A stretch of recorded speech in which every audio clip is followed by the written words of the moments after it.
Hello. I want to talk about one of the few tools in my garage that is not Ryobi, but I bought a Ridgid one, which is owned by the same company, so I kind of feel like they're cousins. This is the Ridgid table saw that I purchased. My wife and mother bought this for my birthday, Christmas, this last year, and it was basically not just an investment as a good gift, but it was also an investment in me keeping all my fingers. My table saw that I had, which I still have someplace, I think I might have given it away, I can't remember. Anyway, yeah, I gave it away, that's right. I'd had it, it was a shop design, and I'd had it for, 17 years. And it was great, but it was losing accuracy, and I was starting to make cut issues, and then I started having trouble with the cutting area. Specifically, replacing this piece here became impossible because it was an old Sears Craftsman, and they didn't make parts for it anymore, and so that became a real problem. And I looked into fabricating stuff because, you know, if it's not available to me, I usually just fabricate something. I can build anything out of fiberglass for the most part. I'm pretty creative. Patting myself on the back. Anyway, this isn't just an investment. Getting yourself a good table saw isn't just an investment in being able to go to the next level with your woodworking and stuff. It's also an investment of minimizing your injuries and being able to spend more time in your workshop doing stuff. And having a good solid fence that even when it does this, you can still see it squaring back up again because it's locking up on both sides. So it starts out like this, and then you can see it square up. And so sometimes when I do measurements, you know, I'm just trying to get it right, or maybe I don't even have a measurement, so I'm not even looking at this anymore.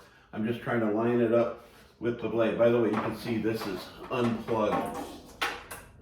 There is no plug action here, and there goes that's the reason why I have two of those masks. So I'm going to cut a piece of wood, and I want to make sure I'm getting it just exactly the right size compared to the other size. And so I get it just right.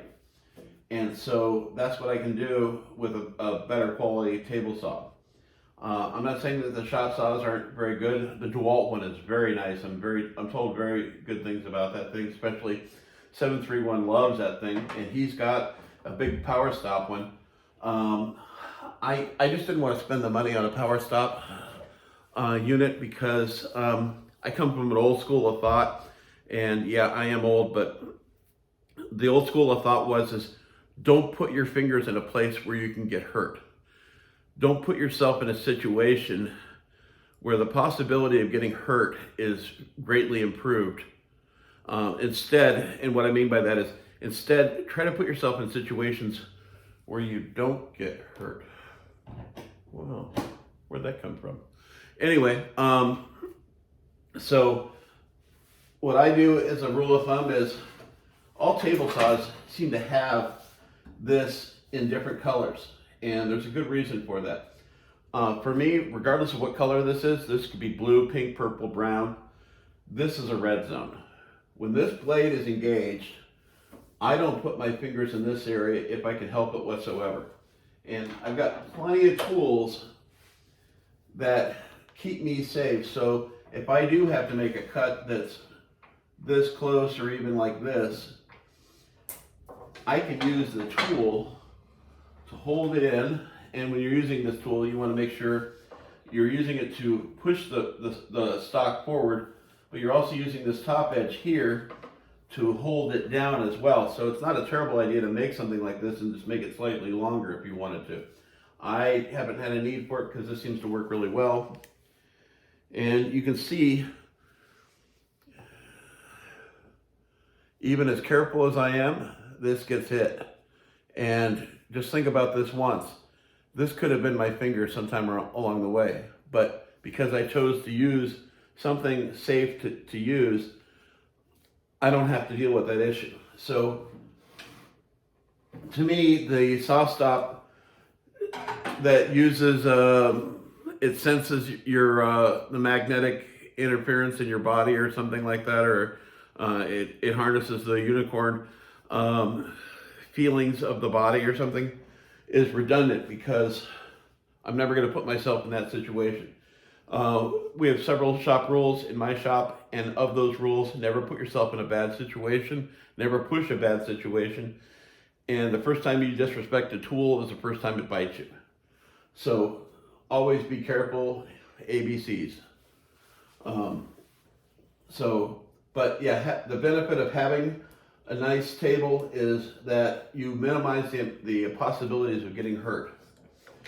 And as an example, when I put my tool away, I make sure that I bring the blade all the way down, I lock it so it can't go up or down, because I never know, and then I just put this over the top. And this is just old school. This is something that I was taught very young, when I was like 12 or 13 years old, and we had a table saw at home. You know, the safety of things. You know, the first time you disrespect a tool is the first time that it'll probably bite you. It may not get you this time, but it will eventually get you, because if you disrespect something long enough, it will bite you back later on. Trust me, I'm married. So you just limit your the possibilities of getting hurt. That actually came with the table saw. That's how much they want to keep you careful, or keep you safe, excuse me. And then I love this right here. Let's see if you guys can even see this. This right here, this is the switch to turn it on and off. I push that in, and it turns the table saw on. All I have to do is bump this with my leg, my hand, my wrist, my elbow. I'm not going to hit it with my nose. It doesn't matter. I bump that, it immediately turns the saw off, and it goes down into a stop position. It doesn't have a stopping brake, which I don't honestly care, because I was taught, once again, in the old school thinking, that you don't touch anything until the blade stops moving. Once the blade stops moving, then you can mess around with it. Make sure that you can't accidentally turn the table saw on. That's another reason I like this kind of a switch design. You can buy these, by the way, on Amazon. If your table saw has an old switch. My last one had one of those little yellow safeties you had to remove, and if you lost it, you had to wait a couple days to get one shipped to you, or you could go down to Sears or wherever and buy one for like $20, even though it's a little piece of plastic like this big. Yeah, so I really like this design.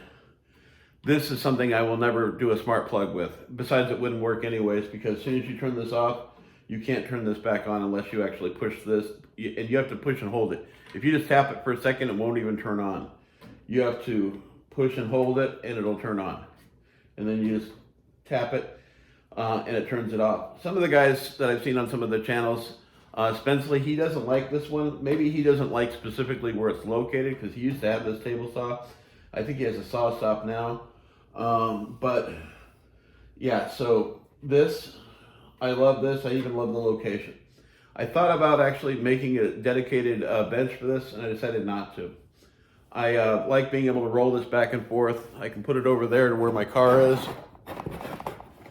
And then when the car's not there, I've got that big open space. And I can set up my shop vac with my Cyclone, and everything's golden. So regardless of what table saw you get, make sure it has a really good fence. I don't honestly think that I'm ever going to use that, but make sure it's got a really good fence, and you can you can calibrate it really well. Make sure that you can calibrate the blade so that the blade is even and straight.